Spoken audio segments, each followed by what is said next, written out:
All right, so we're going to get started. Hello, everyone. My name is Eden Harris.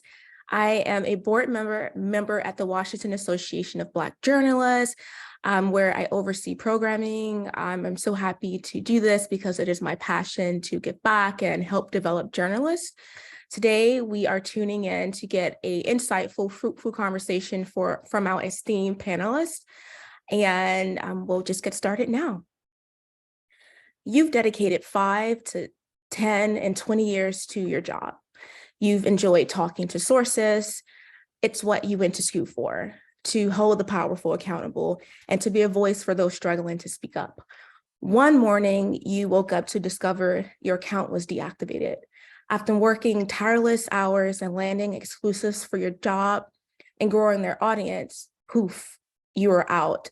Left wondering what went wrong, what did you do, and how can you make yourself indispensable or create longevity at a company? First, you're not alone. Secondly, we at AAJA have been working around the clock to respond to mass layoffs. We've created this panel with you in mind. Here, what you will expect will be a moderator, Annie. We have Delano Massey, who's from Axios. He joined Axios in 2022 as a managing editor of Local. He joined the company as they launch dozens of new markets, and he co-leads Axios Local. Before joining Axios, he worked at CNN, supervising producers, leading the Washington-based team of producers, and leading their DOJ and legal and criminal issues coverage. He has worked in the racial reckoning space. He has worked with CNN's president, Jeff Zucker, to create the network's race and equity team. He also appears frequently on panels, speaks everywhere. As you can see, he's in the airport and still showing up for this event. We're so thankful to have him. In his past, he has been a reporter, an editor, and a producer, and a great thought leader. So you will get a lot from him this evening. Lisa Him, she is at Bloomberg Law. She joined the law group in 2020 as an executive editor over strategic initiatives. Him was mostly promoted to editor-in-chief of the National Law Journal, where she works across the Bloomberg Industry Group newsroom to develop new editorial strategies to reach readers and listeners and the legal market. RJ Taylor is an Emmy Award producer, currently serving as a director of Bureau Planning and Strategy for ABC News in Washington. In her current role, Audrey manages the multi-platform reporters program and guides both on and air members and the Bureau team throughout stages of their career growth. As a part of the leadership team, Audrey strategically shapes the newsroom to adapt to changes needed in the news industry. Throughout her career, Audrey has helped and has worked every platform in the ABC News family, covering major Washington beats, including foreign affairs, politics, the Supreme Court, and national security. Annie, who is our moderator, who is at Politico, she is the director of engagement. She built and oversees a team that manages engagement strategy, social storytelling, off-platform partnerships, and experimental opportunities to reach new audience and build deeper connections. She was previously an engagement editor at the Los Angeles Times with a focus on enterprise project, and she is currently the president of AAJA-DC chapter. Ladies and gentlemen, please welcome our esteemed panelists. Thanks, Eden. I'm personally really excited to hear from our panelists, so thank you for having me and for joining us tonight. I'm just going to jump right in with our first question, if everyone could go around, whoever wants to go first. I'm curious what it means to each of you to manage your career.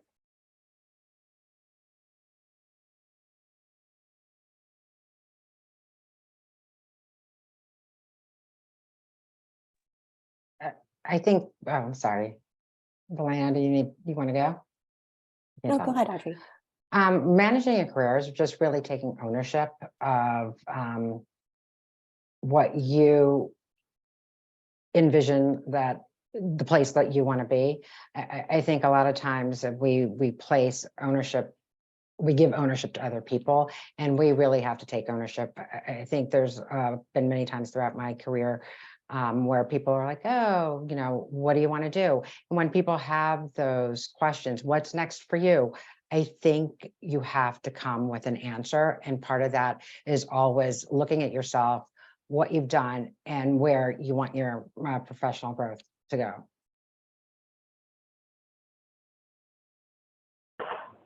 I think, can you hear me okay, Annie? This is something that I probably thought about a lot and maybe didn't think about as early in my career as I should have. And it was just something that I guess I just didn't know. And it's not something that they teach you in school, or, you know, depending on your mentors might be able to help you to sort of navigate it.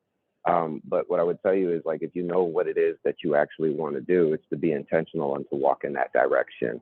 And to, you know, I talk to some of my mentees about their career trajectory and just trying to figure out like whether a move makes a lot of sense. And I would often do that. What helped me to focus was I read Seth Godin's Linchpin. And if you don't know what a linchpin is, it's a little pin that goes into the gears of a clock. And if you pull that pin out, then the gears could stay together because you know, they're naturally there. They're just not fixed. But if you pull out the linchpin, there's a greater chance that the gears are going to come out and the clock is going to stop working. After I got laid off a couple of times, a publisher, Rufus Friday, had actually handed me that book. And after I read it, I went back to work with a completely different mentality. I reframed my thinking. And it is ultimately how I ended up getting into television. And I wanted to think about things from an intentional standpoint, and also like think about what I'm building in terms of my career trajectory. And so I made a decision to leave newspapers because I thought I needed to acquire a new set of skills. So getting laid off didn't necessarily make me feel like, you know, everything is done in terms of my ability to tell stories. What I have learned over time is that I am a storyteller, and it doesn't matter what platform you give me to do it. And that's the thing that I have really tried to harness or master. And I also try to master the narrative of my own career. Like, my trajectory is not an accident. I went from being a police reporter to where I am today as a managing editor. But if you had asked 21-year-old Delano what he ultimately wanted to be, he would have told you that he is naturally a leader, and he's somebody that would like to one day be in a position to lead his own newsroom. So thinking about managing my career in that way, every decision that I made, if you were to look at my trajectory, it has been a very intentional decision and another rung in the ladder to help me to move forward. I love what Audrey and Delano both said. The common threads I heard is you have to be nimble, right? There rarely is a straight line from where you are now to where you want to go ultimately. And I've tried to sort of plot out my career in 5-year installments, so to speak. You know, when I was an undergrad, okay, where do I want to be 5 years from now? You're not going to necessarily always be in the place that you thought, but as long as you sort of have that framework or the sort of idea, you have something to build around. So for me, like Delano, sorry, it's starting as a local reporter. You know, I did school boards and all the sort of small town stories that you could do. That helps you to build, you know, to regional stories. Regional stories help you to build to national stories, and so on and so forth. So yeah, I think it's a lot about being nimble, being open to opportunities, and even being open to stretch assignments. Sometimes the best stories, the best positions are positions we never thought that we would find ourselves in, and they can be the most gratifying. Yeah, just to follow up on something Audrey said, I love that. Always have to always have an answer in mind when you're asked, like, what do you want next in your career? I do have one question that kind of pushes back against that, though. Like, what if you love exactly what you do and you don't want anything different? Does that mean you're not managing your career properly? Like, what is the kind of, how do you know the difference between, like, I'm really satisfied with what I do and I should be, versus I should be looking for something like next or different? This could be for anyone too. Is anybody from Axios on here? I would tell you that that I am in my job right now, and when I talked about my layoff experience in like 2008, I was like, you know, I was very loyal. Like, if you had asked me back in the day, I would have been like, I'm Team Knight Ritter all day, because that was the company that I came into this industry. That's how I came into this industry, through a diversity program as an intern, and then also as a reporter because they wanted to keep me, so they put me into the pipeline. Now, most of the people on this call probably don't know what Moderator is because it doesn't exist anymore. So if I had actually attached my wagon to Moderator, which I did, that didn't work out so well. So one of the things that I would tell you is that there are a lot of jobs that I do that I love, and I'm very passionate about. I love my job right now. I get to do a whole lot of things. I get to use a lot of the skills that I have acquired over the entirety of my career. But I also would be a liar if I told you that I'm retiring in this role, and that's just not realistic. So I am trying to be present in the situation that I'm in. I'm trying to be present for the job that I have and the role that I have and the mission that is at hand, which is to build a virtual newsroom across this country. But I couldn't give you a commitment because there are no guarantees. And I'm also not somebody that would just say, this Axios or die. I think that what I try to look at is what is the next iteration of Delano the storyteller. And Delano the storyteller has been somebody who has learned how to do it with his pen, who has done it with radio, who has done it with television, who has done it with podcasts, and now is learning how to master this craft with newsletters and also the digital space because everything is changing, and try to learn how to do it with smart brevity. So for me, it's how do I acquire another arrow in my quiver, because in this journey I need many arrows and I just need to know which one I need to pull out. The one that has breaking news, I got that one, right? Is it national? Got that too. Local, DC, like which way do you want it? And that's the way that I look at myself, is not as attachment to any kind of organization. Yeah, no, and I think you can always love what you do, and I hope that people love what they do when they're in it. And like Delano said, it's like being in that moment, but also taking an assessment of what your skill sets are and knowing what you're doing and building on those, right? Because we all want, I think all of us in this profession, and probably most professions, or it should be, you want to continue growing and learning. So what are those skill sets that I have, and where can those skill sets take me? And I think Delano said it great. He wants to be a storyteller. And he just doesn't have to be a storyteller at that first, organization he worked for. He can be a storyteller across the board, but he's just gathering other skill sets. So I think you can always look at what you're doing now, what those skill sets are, and where does that position me to do next? Well, I'm still taking those skill sets and taking what I love to do, but building on that. Mm. Lisa, you mentioned 5-year plans, which I thought was fascinating. I think out of this panel, you're the one who has worked outside of journalism as well in extensive periods of time. You were an attorney and then you went into comms at some point. Was that part of those 5-year plans? Like, how did that happen, and what lessons learned are there for the group? That's a great question. So that actually came from a conversation I had with my dad when I was 8 years old. I told him I wanted to be the first Black woman Supreme Court justice. I laugh at this now because I'm so, I can't say I'm so glad because I'm a journalist. But, we do have one. We do have a very competent jurist filling that role now. But, back at the time, it was, let's think of something that hasn't been done. And my parents are very positive thinkers, reach for the sky, all those kind of things that matter to kids. And so I just pick out something, to do. But I realized in college that journalism was it for me. I started working for the school paper. I'm an NABJ baby. My first internship was for the Philadelphia Daily News. So I'm familiar with Moderator. And, that was how I came in. And so after doing that for, a couple of years, it was sort of, statute of limitations is about to expire on your LSAT, now or never. Are you going to do it? And so from then on, it was like, I really still have this journalist bug. So even when I was in law school, I was still thinking like a journalist. And even when I was practicing, I was still using every chance I could to write. And so for me at that point, I was like, this law firm stuff is not for me for long term. And I really want to find a way to do something interdisciplinary. How can I use my legal brain and my journalist brain at the same time? And so I really relate to what Delano was saying earlier about, it's not about the medium. Anywhere he goes, he's going to be a storyteller. For me, it's anywhere I go, I am going to be both a lawyer and a journalist, and probably majoring in journalism at this point and minoring in law, in the sense that I've spent longer in journalism than I have in legal practice. But I just feel very fortunate. 2020, everything was happening. We all know what was happening in the country. And I just thought there was a real hole in terms of how we were covering the diverse legal profession, right? Were we hearing from Black lawyers? Were we hearing about their unique experiences in the legal profession? And so we put together a podcast series called Black Lawyers Speak, and won a couple of awards, including one from Editor and Publisher magazine.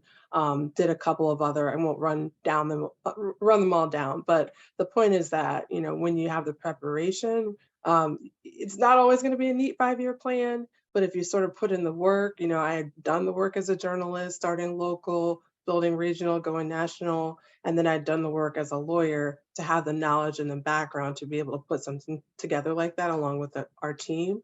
And so, sorry, I got down a rabbit hole. Your original question was about, is it always about the 5-year plan? And then there was another part to that. Yeah, just like if there's any tips you have when it comes to switching industries. I know some people who are in journalism want to switch industries. Some feel like they are forced to for practical reasons. Yeah, so I mean, for me, I always feel like I'm both, if that makes sense, right? Yeah, So totally. like I'm practicing as a journalist. I am a journalist, I'm that's the primary identity, but I'm still a lawyer. So I look at things, I have one foot in that industry. And so I would just think of it, ask the question why you want to do both, or what are you going to learn from this other industry that's going to inform your career as a journalist, right? I was talking to some students from Mizzou the other day, and one of the young ladies stepped up and said, "Oh, I want to go to grad school. Do you recommend it?" And I always say it's not necessary, but if you want to go, you should go, right? Like it's not you can be a journalist without having the sort of discipline in another career. It's not required. But if you want to do international relations, or if you want to do, you have a very particular niche that you want to be a part of, I think it's great to do both. So all this to say, it's a hard question to answer about switching because I kind of feel like I'm a little bit in both. Yeah. But I think as long as you're nimble and you're willing to put in that work, you'll be fine. So hopefully that answers. Yeah, definitely.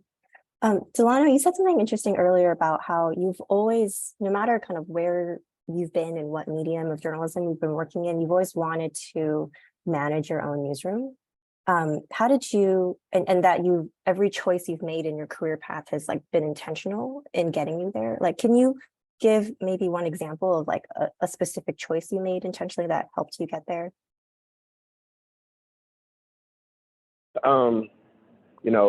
It's similar to what Lisa said. I mean, I worked at my student newspaper, and there was a period of time where I just knew that I could write really well, and it would be book reports or notes that I would pass to people that I liked in school. But there has to be a way that you can take your passion and turn that passion for me into my purpose. So I married the two things together. And when I was at college, I started out in sports, but then they needed a leader. And so I was able to basically ascend the ranks at the college paper, going from sports editor and eventually becoming, the editor-in-chief of the publication. And I enjoyed holding people accountable, like the university. And I felt like I'm paying for this education. And so, are they doing what they're supposed to be doing? Like they've increased my parking fees. They've gone from $80 to $250. And that seems like a lot for a lot of students who can't necessarily afford that. And they're waiting for the Pell Grant or whatever to pay for books. So I would ask for, well, why? Like that's my basic question. And I never stopped asking why. And there were many times where like we had to make some tough decisions. I was in school during 9/11, and so we had to figure out like what are we going to do with our paper and what's the story here for this community and how does this affect our campus. And so I took that serious, and I wanted to be the watchdog of the campus. And so the end game of that, like I think we had an administrator in the president's office who had done there was some malfeasance, and we ended up our papers. I won't say that they were stolen, but 15,000 newspapers disappeared the day of publication. And that was kind of a game changer for me. But from that experience, like I graduated and the president of the university was like, good job. And so for me, that resonated because even though we held him and his administration to account, there wasn't any bitterness or bad blood. And I felt like from that point, like I knew that that's kind of the role that I wanted to be in, that where people were gonna, we're gonna work together. I'm a team sport type of individual anyways. I like to coach. And so editing was the thing that has just always, or being in leadership, like no matter where I've been in a newsroom, I end up, in a position where I'm helping to figure things out, right? Like doing the thing that nobody else wants to do. Like Lisa had said, being nimble, like I'm somebody who specializes in workflow because I did the thing that nobody wants to do, which was to plan breaking news events, tornado coverage, etc. Mm. I want to switch gears a little bit and talk about being indispensable where you are and how one does that. I want to start with Audrey. Like you've been at ABC for your entire career, I believe, most of it. The last 30 years, I believe, according to your LinkedIn that I was trolling. That's correct.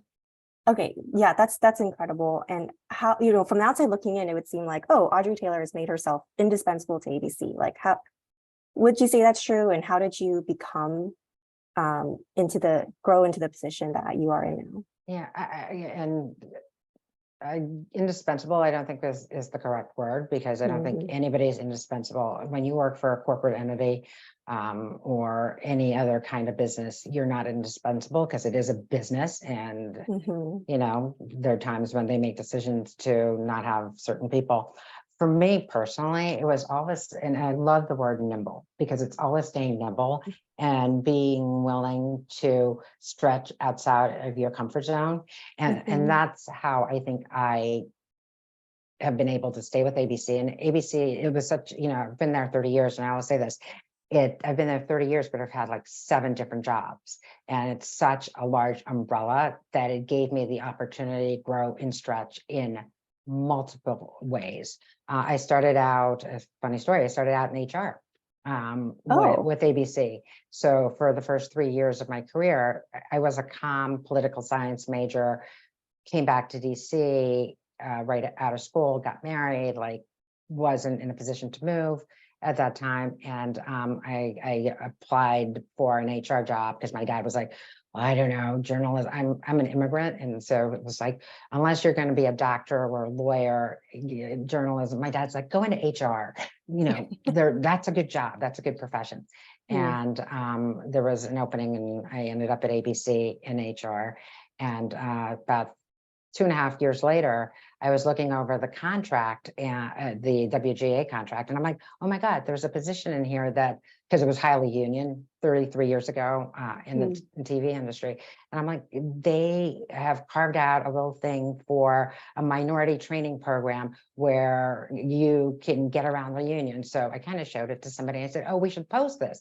Initially not thinking about myself, but then I did think about myself, and I applied and I got it. And so I made the transition, but I went into ABC knowing that I was probably, I wanted to do more than HR. It was like journalism was the thing I wanted to do. And it's been an amazing career. I've had the chance to cover tons of, major events throughout the last 30 years and administrations, and I worked as a World News Tonight producer for the longest while. And then talk about change about 5 or 6 years ago. No, I guess it's 7 now.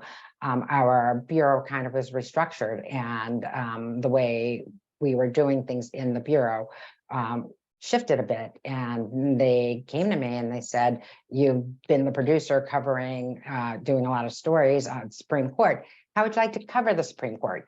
I was like, I'm not a lawyer. I don't law. I mean, I've done the stories on the producer end, and I ended up being the person for ABC for 3 years covering it. And I have to say, I feel really proud about this, but I was the first hard pass holder from ABC, a minority, for the Supreme Court. And honestly, I didn't see too many hard pass holders in the room. And Lisa, you know what I'm talking about. So it was such an exciting experience. It was a challenge, and it was very intimidating, because when you walk into that press area, there are people who've been covering it for like 30 years. And they're like, do you remember when Justice so-and-so in 1975 said da, da, da? And I'm like, I sure don't. So for, the first couple of months, I think we'd go up, we'd listen to arguments, we'd come down, I'd take my notes. And I knew, but like, then I would hear the discussions. It was like, I didn't want to say anything. And then finally I was like, I got this. And then I became part of the conversation and I really enjoyed it.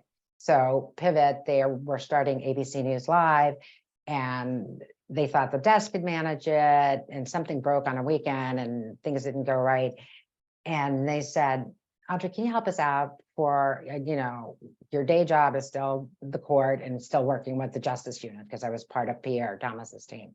And they're like, but we need somebody who could just in case something happens.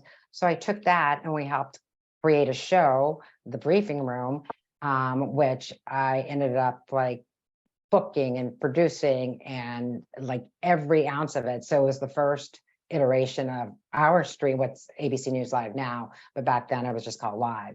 And I took that and it was fun yet again. Didn't know I was going to end up there.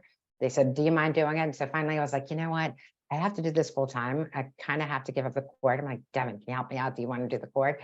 And right about the time I was talking about loving something, I was like, oh my God, I love this, because I feel like it's my show. I'm the person in Washington who like coordinates everything.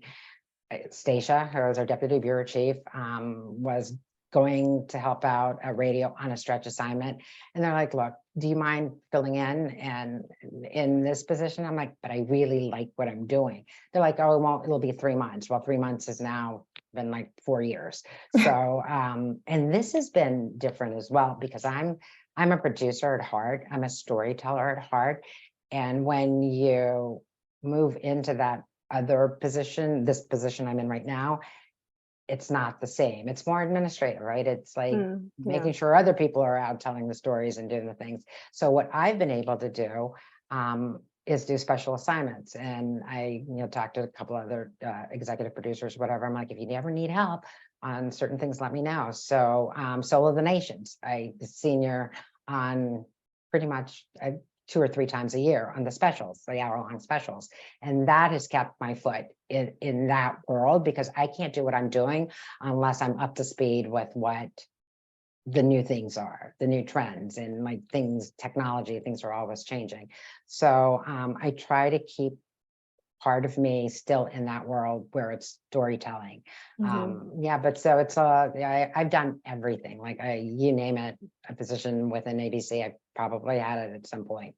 And they've all been exciting, and I've all loved them at that time that I was in them. And do you think were you proactively being like, I want to try this new role, or were they kind of tapping you on the shoulder? And if it's the latter, how do you position yourself to be the person that they tap? I think in the early stages of my career, when I was like, okay, I really want to be an associate producer. And back then, honestly, it took like 7 or 8 years to get a full producer title. And I would always go to them with a way to fix a problem. I didn't say, oh, this is what I wanted. I kind of would say, like, I see that there is a need for, and they'd be like, oh yeah, you're right. And I'm like, I'll help out. I would say a good, 5 out of 10 times, there was never a title. There wasn't a promotion attached to it, but you got a chance to do a job, and they're like, okay, this is actually working. And so when that next job became available, to be like, oh, Audrey, do you want to do it?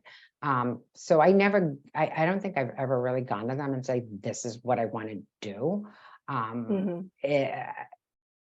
I suggest things, and sometimes it works and sometimes it doesn't. So it's probably a little bit of both, but just being there and raising your hand and saying yes.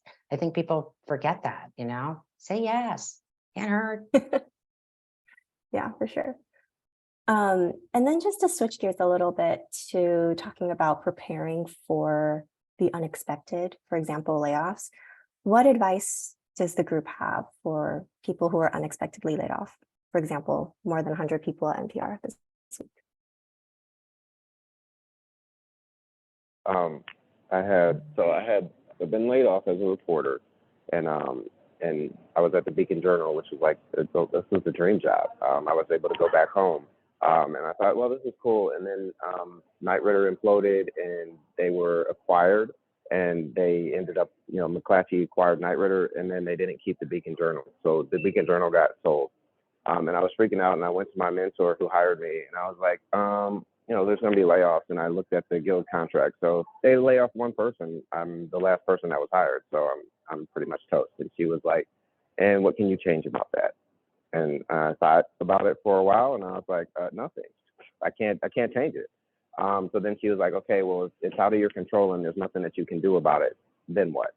And so I thought about the then what for a while. And it was great to be at home because I was by my friends and family and stuff. But ultimately, I just thought about the possibilities that existed. And I ended up, one of my mentors, Mizell Stewart, he was actually the managing editor at the time. And he was like, I think you're somebody who could be a leader, and you could be an editor, and you should consider that as your sort of next path. And I thought I was too young because I think I was 26 at the time. But I ultimately said, okay, well, I'm going to try to figure it out. And so I had 6 different job offers and narrowed it down to the ones that were going to give me the best blueprint for what I wanted to do next. And so I got laid off, and I took the severance, and I went home and I binged The Wire. And I also trained my dog and taught, if you put a bell on the door and you ring it, every time you take the dog out, the dog will instinctively know the bell, go outside. Anyways, the dog was very smart. So this is not a lie. That's what I did.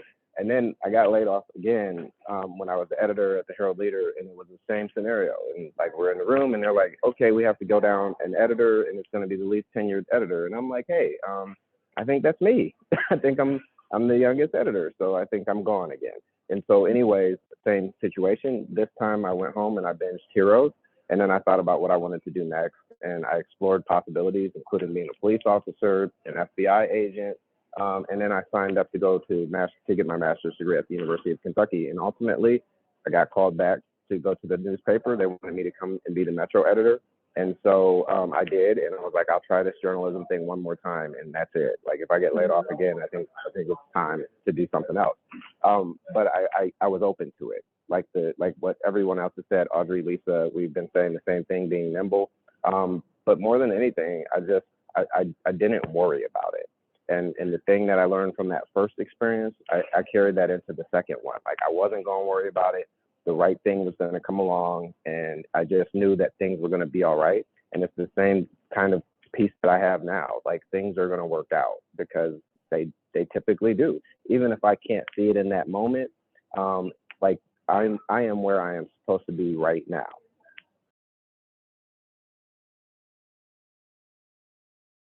Did anyone else want to chime in before I move on? I just want to say exclamation point, exclamation point, exclamation point. I don't have much to substantively add to that, but I think it's a really honest and forthright response to say, people always say you have to stay ready. And sometimes that's not always possible, right? Circumstances are what they are. This industry is what it is in terms of what's the word? I don't want to say reliability, but the ups and downs, ebbs and flows and all that. And so if you can kind of, allow yourself to be human in those moments and bounce back. I love the dog training story. I mean, that's awesome. But, you have to give yourself a break sometimes and just the mental space to move in a different direction. So that's all I want to add. And what do you guys think everyone should be doing, even if they're not looking for a new job or they're happy where they are right now? I'm thinking, the classic example of always have your portfolio ready. Question, is that real? Do you really need to always have your portfolio ready? Do you always need, what are the things that everyone should kind of have fresh? I think you should always try to keep your LinkedIn up to date. Just even if you're not experiencing that volatility of the market, it's one way for you to market yourself internally to your company. I love Audrey's story about doing a bunch of different jobs within ABC. Sometimes people will look on there from your own company and say, oh, you know what, I have such and such going on. You have a background in this. Let me pull you into this project. Or, it helps you others identify opportunities for you to work across business units, work across teams and that kind of thing. So I would just say whatever level you are, whether you're just out of college, whether you're in college, it's really helpful to keep that up to date. Put your clips on there, anything that you've done, even if it's, working for free as a freelancer somewhere, that gives people an opportunity to know what it is that you do, what you're passionate about, what your skills are, all that sort of thing. So.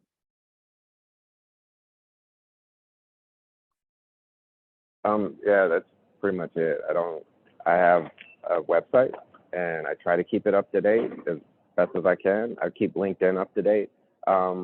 But I would also say network a lot. And like, I had a lot of mentors. And so if I'm in affinity groups are very helpful. Like I am an NABJ baby too. And that's how I kind of got my start. Reggie Stewart made me walk around and recruit people, and that was how I paid for my registration. But from that point on, I don't know that I have actually applied for a job. I think that most of the jobs that I've had since then have been because somebody knows me, knows somebody else, or whatever. Even the job that I have right now, I applied because you have to apply, but it was because somebody knew me and they know my work and they're like, hey, you should talk to him. So I cannot, I can't overemphasize the importance of having mentors, having people who are looking out for you in your career. I would say mentors, but they're also pretty much like ambassadors for you, because there isn't a time where these people have not helped me. And for me, I looked up to the people who were trailblazers, so Mizell, Kevin Merida, like I knew Walter Middlebrook. So all these people who were titans in the industry were also major players in NABJ. And I would go to them and I'd be like, hey, what's up? Or if I need a job, I'll be like, well, do you know somebody? Like, I need a job. Like, you need to take this resume and then go talk to somebody. Like, one thing that my mom taught me was a closed mouth don't get fed. And that's literally or figuratively. So you better open your mouth.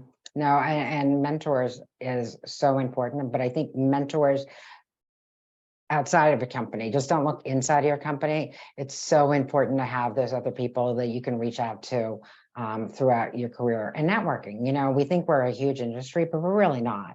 Like you go someplace else and you know 4 other people, or somebody comes in and they know 6 other people that you all know. It's really, we bounce around from place to place, but it becomes a small population. It really does. Yeah, especially in DC. Do you all have like any specific networking tips for people in the group? I mean, it's easy to be like, go network, but like how? What's like one good way to do it, and what's like a, maybe a bad way to do it? I have one that anyone can steal if they're early career or otherwise. I call it the rule of 4. So I'm probably pretty much a textbook like introvert / extrovert, in the sense that big crowds of people I don't know, I'm not necessarily going to jump in and stand in the middle of the room and start a Soul Train line. That's just not how I'm wired. So worst nightmare.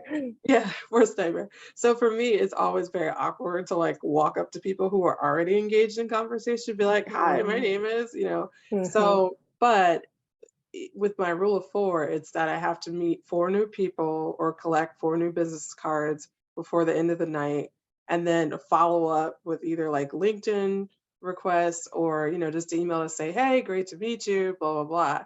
And like some of my best connections have been made that way, just sort of getting over your internal, like, oh my gosh, don't want to do this kind of thing.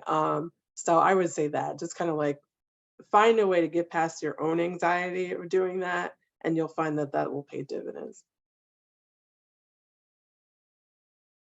Okay. Absolutely. Oh, was that Audrey? I'm sorry. No, go ahead, Delana. I like that. I'm going to take that too, the rule 4. Because I was just in a room with a bunch of people, but like I try to visualize whatever it is, the thing that I want to do. So if I'm like, oh, you know what, I'm going to be a multimedia guru, then who can I talk to that's in this room? Like if Oprah is in the room, I need to go make a beeline to go talk to Oprah, period. And I have to get out of my way. I'm somebody who, I will admit, has suffered from imposter syndrome. And so that was something that I had to get over, and to be in those spaces and actually go talk to people Like, look, it's not something that I'm very comfortable with doing, but I got to be a completely different person. Like Delano, editor, Delano, managing editor is not the same person that you might see if you just like, if we bumped into each other or we were hanging out. And that person has to be more dynamic when he goes into a room and he's got to talk to people. And I do have to work the room. Like I have a bunch of business cards in my back pocket right now because I want you to know who I am when I'm in that space. So I'm like a bee just buzzing around and talking to people. But also LinkedIn, like take advantage of that and reach out to people. Like most of the jobs that I did, I didn't know how to do. So when I was a cops reporter, I didn't know how to do that, but I found Pointer and I was like, well, there was a cops and courts listserv. Let me get on that. And then I started talking to those people. I looked for different conferences and events that I could go to because I'm constantly trying to grow. And the more that you put yourself in spaces and in front of people who are doing the thing that you want to do, then it's more likely that you're going to be able to do the thing that you want to do. Yeah, I think sometimes you have to be very deliberate too, in terms of your networking, and goes back to like, you want to put yourself in front of the people of the thing that you might want to do. And so what I've done in the past is like, I'll make a list and it'll be like within 6 months, these are the 5 people that I really kind of want to reach out to. And sometimes I know somebody who knows somebody who can get me to that person. Sometimes you'd be surprised. People are a lot more open to talking to you than you might think. People like to talk about themselves. And I think people generally sometimes just, they want to help. So and it has changed throughout your life. You know, in my 20s, it was different in the 30s, but in my 40s, okay, I'm going to say it. And in my 50s, it's more of a very deliberate, like, this is who I really would like to find out a little bit more about and have them find out a little bit more about me. Yeah, Delano already answered my next question a little bit. I was going to ask everyone, like, how did you find your jobs when you look back in your career and about your career paths? And like, because I remember there was a panel I was listening to where it was revelatory, where someone was like, I've never applied for any of the jobs I had, right? He was always asked to be a candidate for them. So I thought that was really fascinating and just very revelatory about the power of networking. But I wonder for the rest of the group, Lisa, Audrey, if you have anything to add to that too. Yeah, so I will say that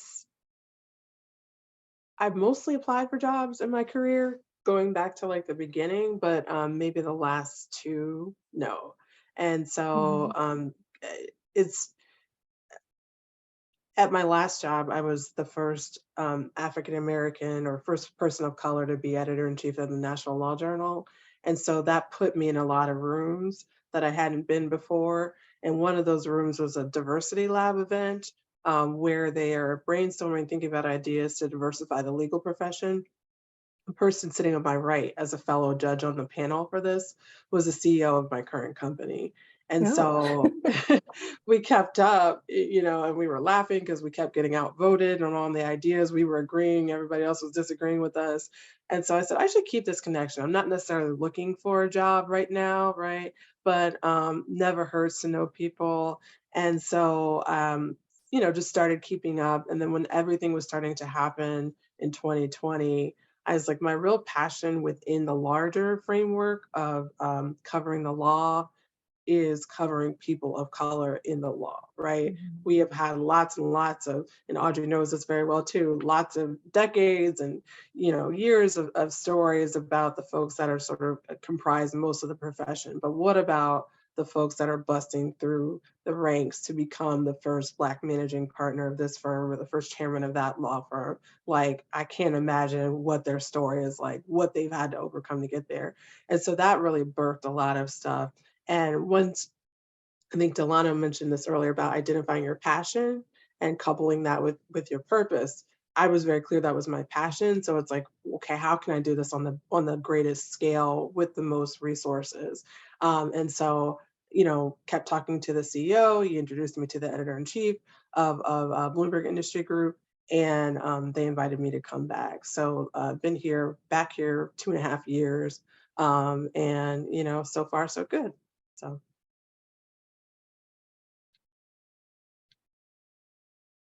And then one other question about, folks who are actively looking for new roles. You're all hiring managers on this panel. You know, from the other side of things, like what stands out to you when you are keeping someone in mind for a future position? Like how do the people, for the people on this call, how do they like get on someone's radar and stay there?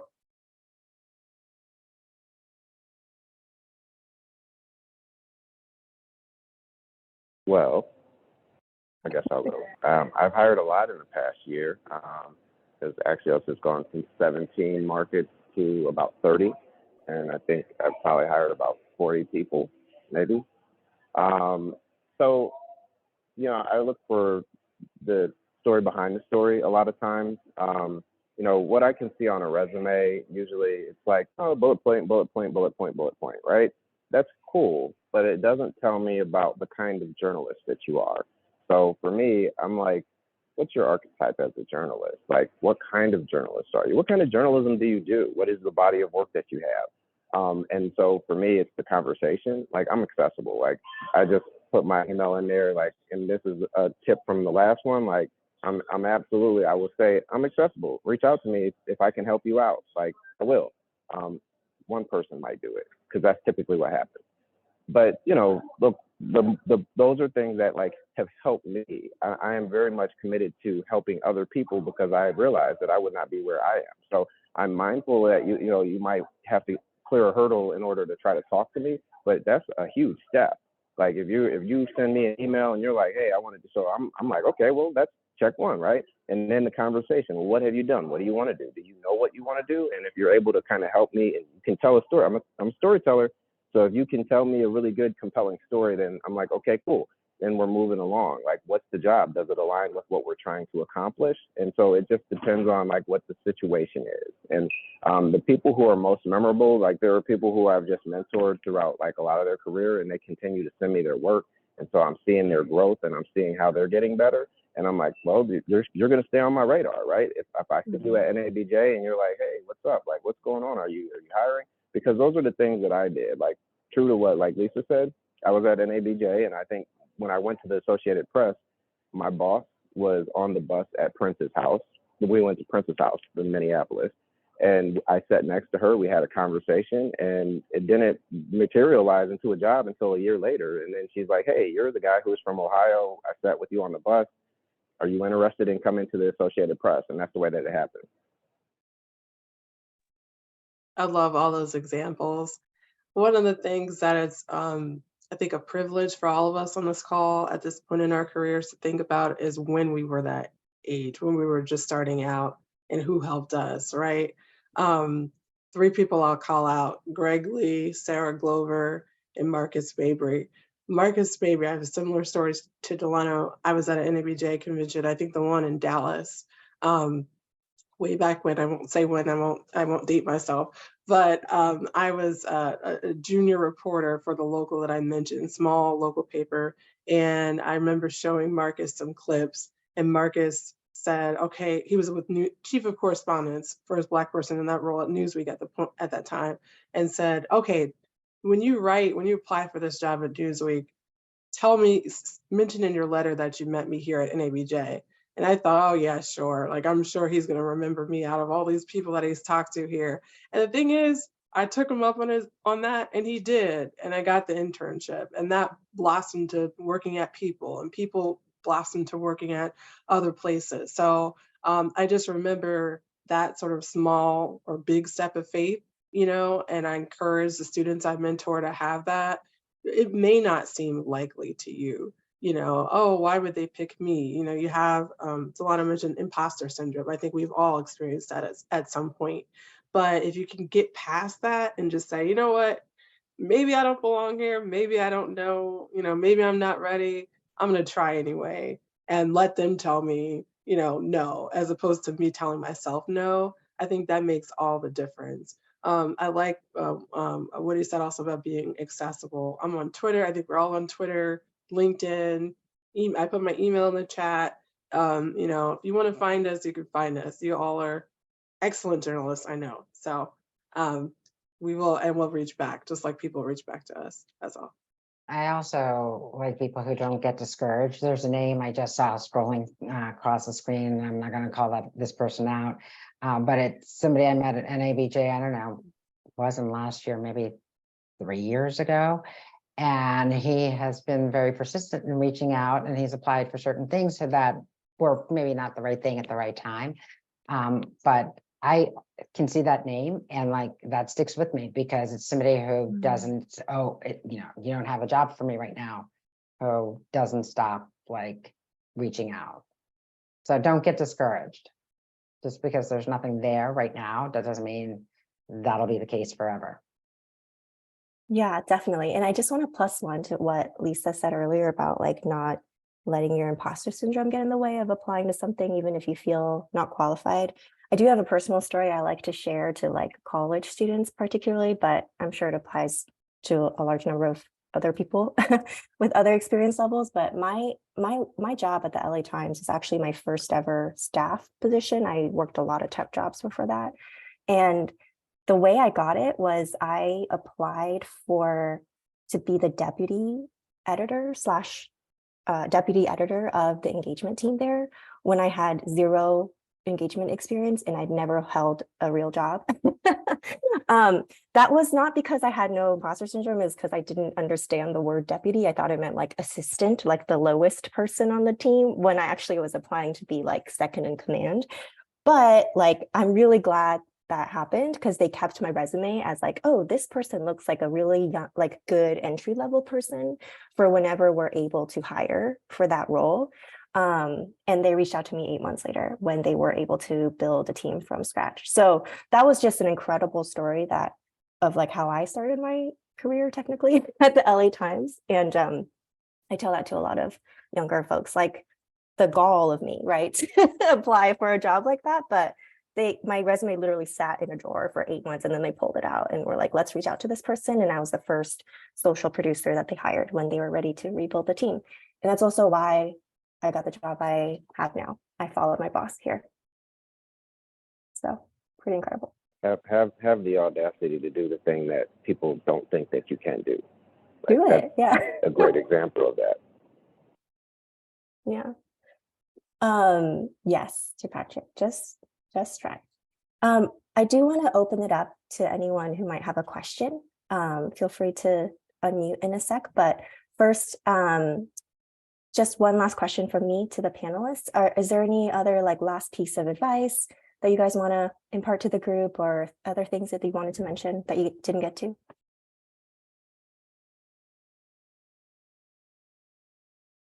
We covered a lot. I feel like the part about, the recurring themes, right? To be nimble, to find mentors, not to allow fear to paralyze you, imposter syndrome thing. Like, sure, all of us might have it, but got to figure out a way to like put that little monster away, and just step into who you are. What I learned was that I'm where I'm supposed to be, right? And sometimes even when you get people on the sidelines who are like, you're not supposed to be doing that job. Well, you should have applied. Like, if you had the same opportunity that I had, it was open to anybody. You didn't do it. You don't think I can? Well, okay. That's a you problem, not a me problem. So I think that like being able to sort of put those things into the right places and not like allowing that to define you, like you define you and you define your career path. So the last thing that I would tell you is not to be afraid to leap. And that is the advice that I had gotten from my late cousin, David A. Arnold. He was a comedian, and David was like the person that I would call, and he would say, we talk about the job, and he's outside of journalism, because I have like a committee of people who are Delano's team. And I look at myself as a corporation, and I always have, because that was advice that I got from a mentor. So in that regard, like, I can't be afraid to do what is necessary for this business to move forward. And sometimes it's going to be a tough decision. And if I'm talking to people like my family and they're like, oh, what are you doing? What is Axios? Like, why would you leave CNN to go to Axios? What is that? Because you can't necessarily see it. It ain't meant for you to see. It's for me to see. So that is why I'm just going to move forward and not worry about it. And that's what you should do too. Like, steel yourself, because the same thing that gets you to a story that you're not supposed to get is the same thing that will help your career. And always remember you have a voice, and specifically, like if you're in a newsroom and being a young person, you might be a little bit more, timid about like speaking up on a story, or if people are asking ideas. But sometimes those stories, a lot of times, are really good and interesting. Just put it out there. You have a voice, use it. If you're in the room, be in the room and use that voice. On the mentorship piece, I would say if you have a very specific career niche that you want to go into, you may need to build your cabinet, like Delano said. I got that same advice from another mentor to have folks in different areas. One of my mentors, I won't call her out, but she's a DC fixer. She's not a journalist, but she is a great negotiator. So when, you're in a position where you got an offer, you're like, oh, I don't know, like, I feel like they can move a little bit, she's always the one that's like, fight for what you earn, that kind of thing. So you need that person that's maybe a little bit braver than you, maybe a little more experienced in certain areas that you're in. For me, I did not have a mentor that was both a lawyer and a journalist or had a background in legal journalism. I had great journalism mentors, and I have a great legal mentor. She's now a sitting judge in New Jersey. And so I built my team based on the background of the knowledge that I would get from them. So I love that. I think of myself as a corporation advice. That's excellent. Plus 1,000 to asking for someone else's opinion about when negotiating. Yeah. Are there any questions that people wanted to ask any of the panelists? We have a wonderful question from one of our members listening in, posted to the Q&A, where they shared, the last time I was job hunting, it didn't go well at all. I was scammed out of $2K from a fake CNBC job posting on LinkedIn. And from there, the job hunt was just very depressing. I ended up getting my first full-time job through a mentor who connected me with an alumni who ended up hiring me. But this company I'm at now no longer feels stable, and I fear that yet another round of layoffs is around the corner. I'm job hunting again, but I still have PTSD from the last time. How do I get over that?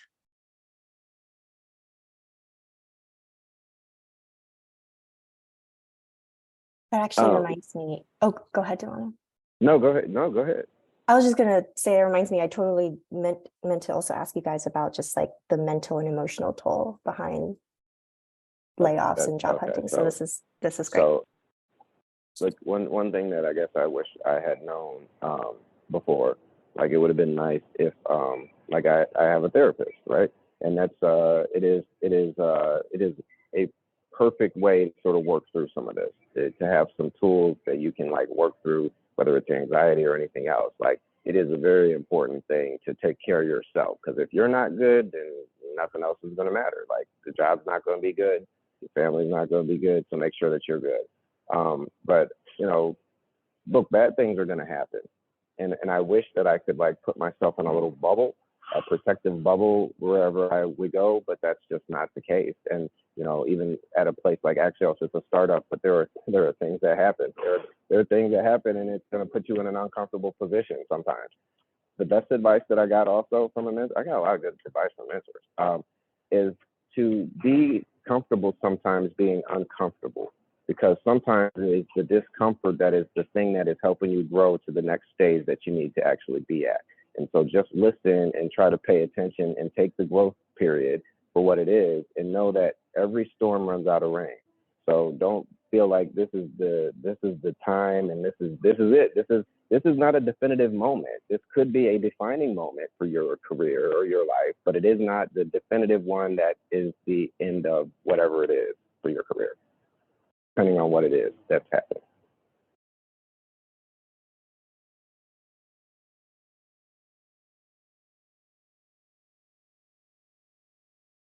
Annie Dance was wondering what you can recommend when switching careers back into journalism as opposed to away from journalism.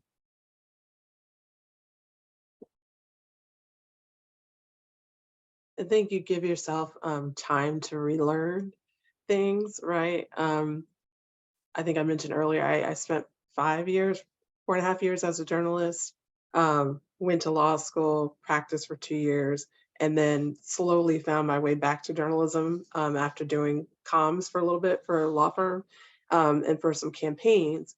And, it's a discipline. It's like riding a bike. If you've been away from it for a while. You may have to brush up on your breaking news. You may have to brush up on, the basic skills that you learn as you move up through the ranks, but you relearn it. And, sometimes being away from, kind of like when you're doing a term paper, if you look at it too closely, you can't see the mistakes. But if you walk away for a little bit, take a walk, come back to it, you can look at it with fresher eyes. Sometimes it's helpful to take a year or two off to do something else, and you come back with a greater, energy and passion and everything else for it. So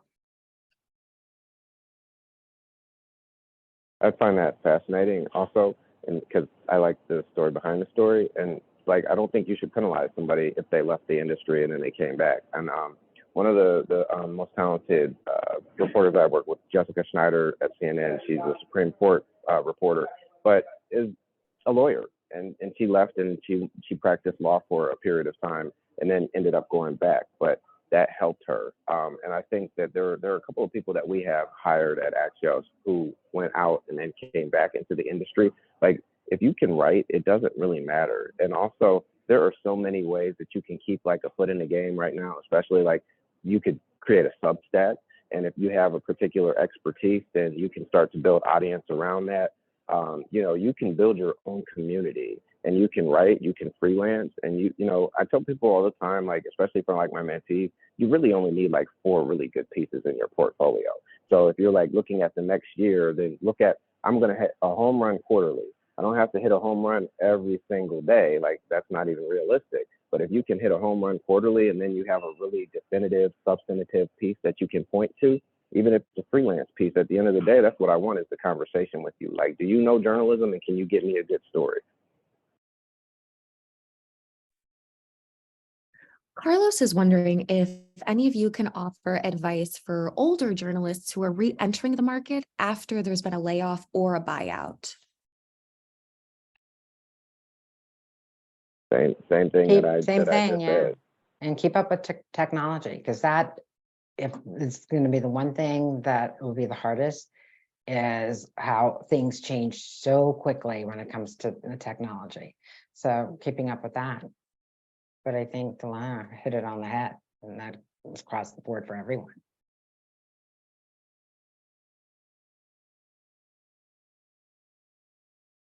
I don't look at age, you can't anyway, so you should just be thinking like, this is my resume.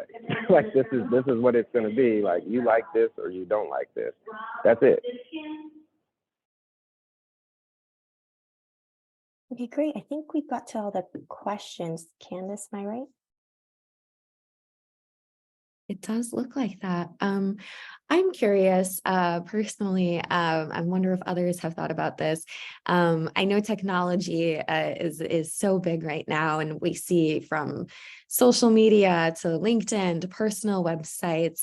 What, in your opinion, is where we should have our portfolios? Should it be LinkedIn? Should it be a personal website? Should it be Twitter? Should it just be that author's page on our newspaper's website? What advice can you offer for where to keep our portfolio? I think lots of places is good, right? There's going to be a certain subsection that's very active on Twitter. There's an appellate Twitter group that lawyers that follow legal news very closely. I know Audrey knows about it, and so sometimes we'll post our stories on Twitter, and then other times, we're trying to reach law firm partners. We're trying to reach heads of GCs, that kind of thing. It's helpful to have I have a couple of stories, couple of packages that are pinned. There's a feature on LinkedIn where you can star them so that people see them earlier. So I highly recommend that. I highly recommend cherry picking. I wouldn't post as often on LinkedIn as you might on Twitter, just because, people will mute you or people will amend their feed so they don't see you, so Lisa's like, don't overpost.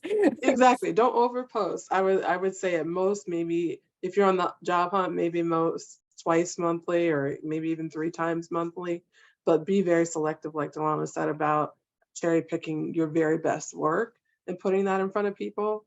I think that can be helpful. So I would say those 2. I like that, having the personal site thing as well. I never had one, but I admire people that do and, you know, have good ones. So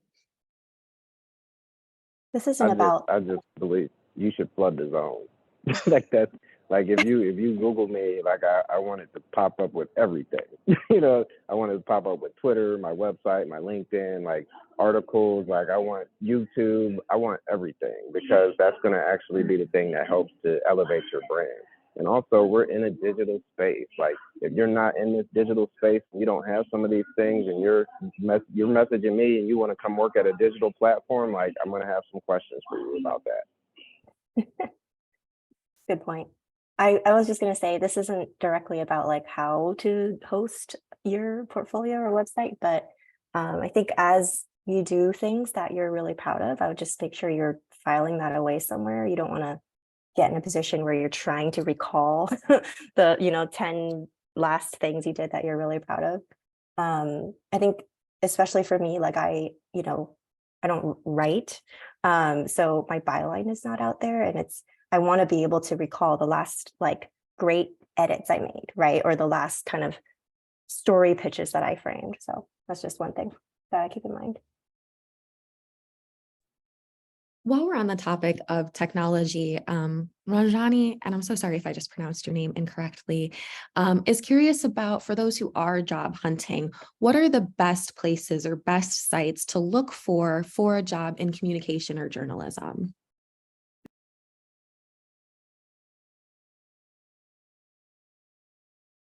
I would start with Google, and then I would kind of like try to figure out like what I want to do and do a Boolean search for some of the keywords that would be applicable to the kind of work that I want to do.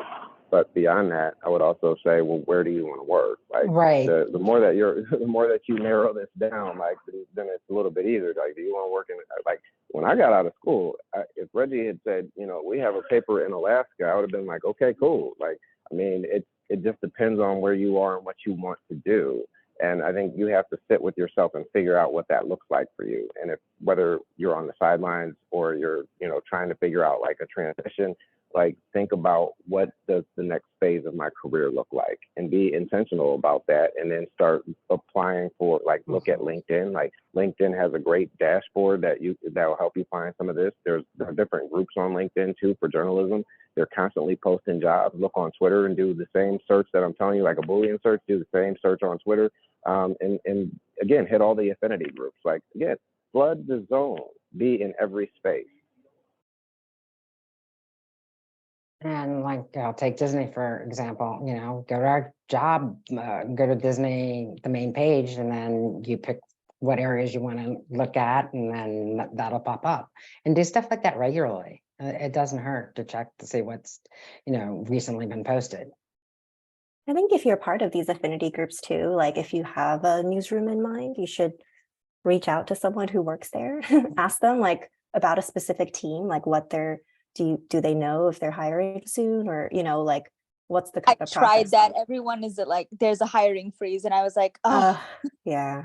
Everywhere I've asked, they're like hiring freeze. And I'm like, God dang it. Yeah, that's rough.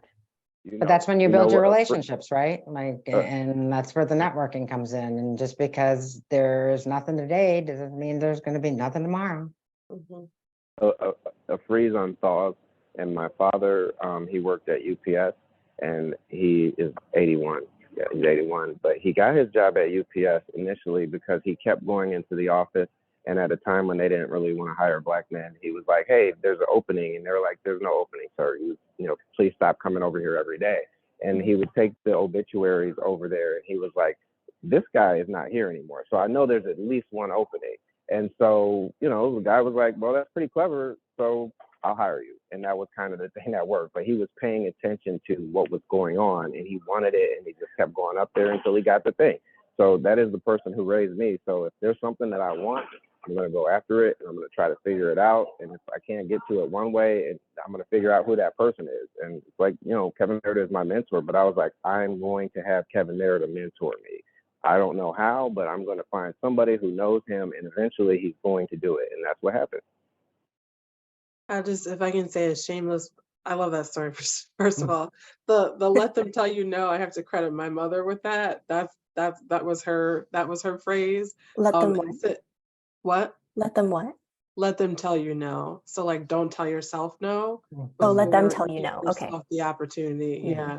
I borrow that from her. But yeah, on the question, I would just say, in this market, you may have to be a little bit, to use the nimble word again, more nimble than you may want to be, in terms of like, if you have a specific beat that you're very, very interested in, you may have to do another beat for a while, but you can find a way to get to where you want to be from where you are. It's just about you being creative, about thinking about where the holes are, where the opportunities are that maybe aren't in the job description, right? Case in point, I will say, shameless plug, we are hiring a Bloomberg Industry Group. If you're interested in covering law, tax, or government, we're hiring a bunch of jobs. We are expanding our newsroom dramatically. And so get on the site, ask yourself, could I be interested in covering tax? It's a huge, huge area for folks that people pay a lot of money to read about. So, I think that there's opportunities. It's just about whether we're open to see them sometimes. And I don't say that in a way that dismisses anything that's going on in terms of the hiring freezes. I want to be clear about that. But yeah, there's still folks that are hiring.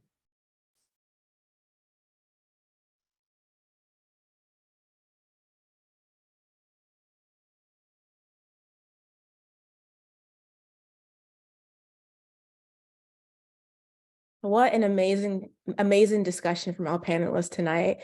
I was personally moved by the guidance and the advice that everyone provided.